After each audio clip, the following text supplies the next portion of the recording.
So what we said we were going to type, who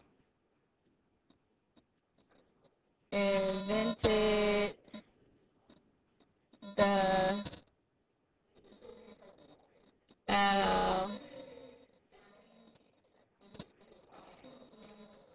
All right, now, seeing as yesterday we talked about web addresses and we were just talking about credible sites. Now, how many of you guys think that Wikipedia is a credible site? Raise your hand.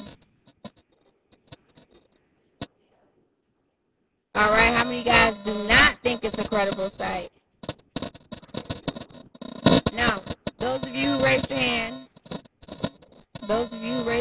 why do you think it's a credible site? Larissa, sorry. I mean your sister right next to you. Well, we could copy information off all of these websites. Bree?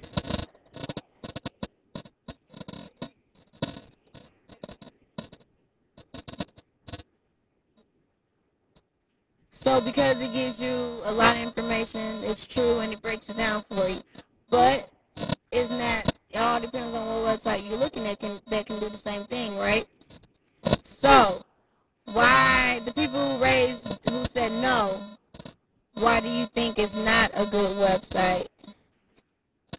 Okay, well, just to get to the answer and for time's sake, wikis, anytime you see the word wiki in a website address, it is not good. Just like Wikipedia is not good because it's a wiki. Wikis are things that anyone in the whole world can add to it. So, if you were to add to something in Wikipedia, because you can make changes to it, and you typed in something that you knew was wrong, you just wanted to put it out there, and then someone who's actually doing research goes and looks at your wrong information, then what are they going to do?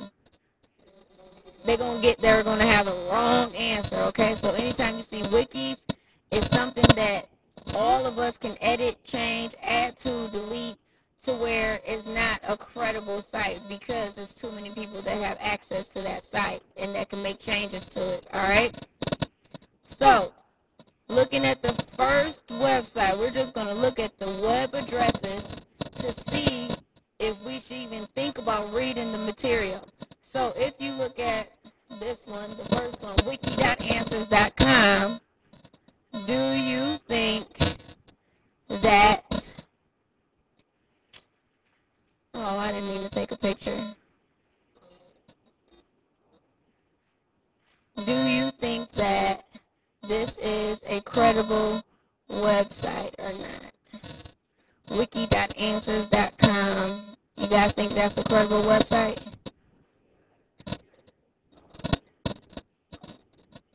Who says yes? Raise your hand.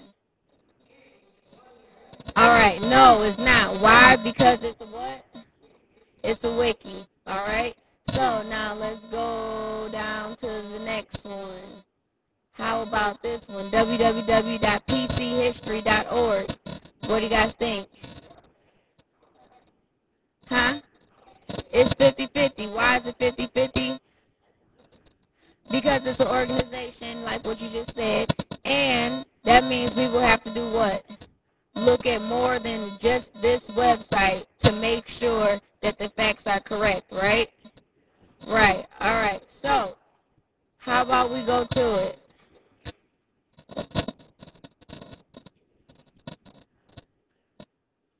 So now, what you guys have to get used to, it starts with an R. What do you have to get used to that I tell you all the time? You have to what?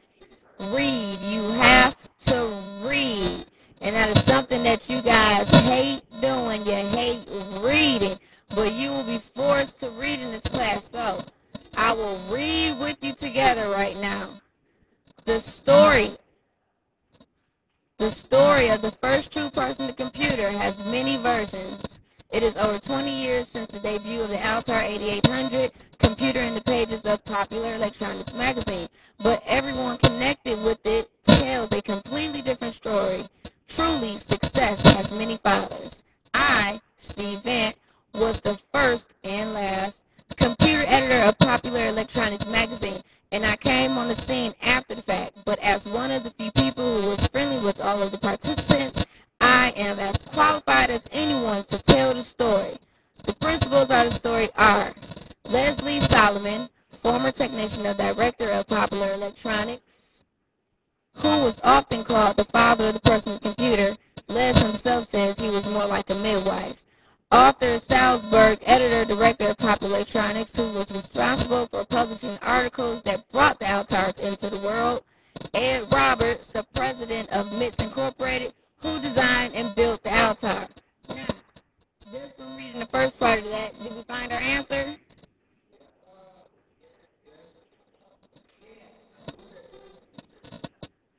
Who says yes? Raise your hand.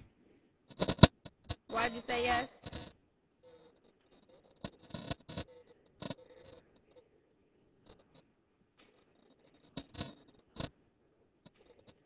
So you said he basically said what everybody did, but who was the man when you're talking about the guy who's telling the story? Which is Stan Veet. All right, so now let's start comprehending as we read.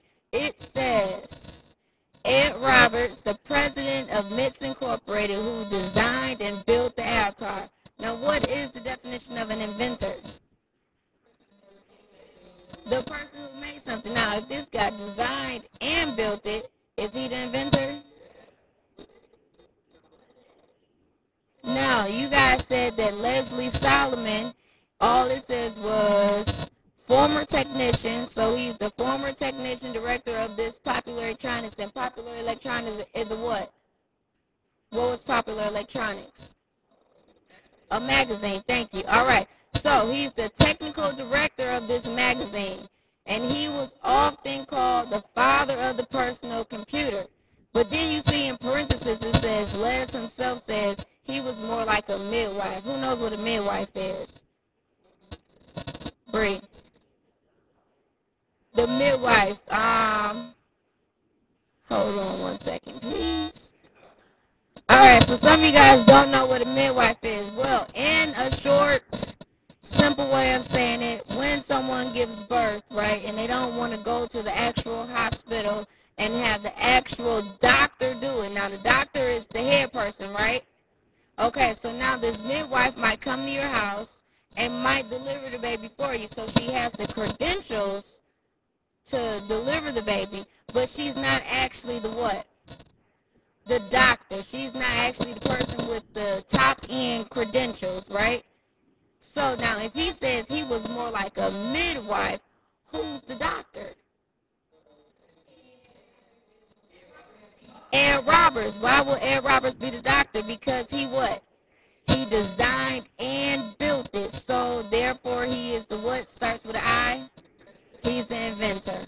Alright, so question is, are we going to find Ed Roberts on another website? Let's see.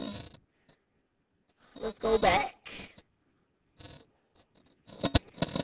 So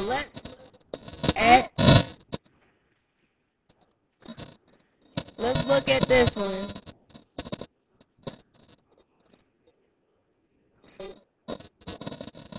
Alright, so this says, now this is just Yahoo Answers, okay, but we're not looking at this for credibility. We're just trying to see if our other site is, for the most part, credible. Alright, so let's see, who did we say our answer was? Ed Roberts.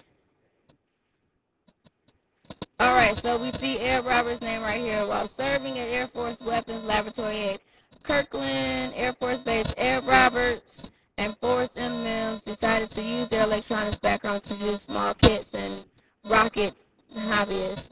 Blah, blah, blah. Alright, did that tell us anything? No, it didn't.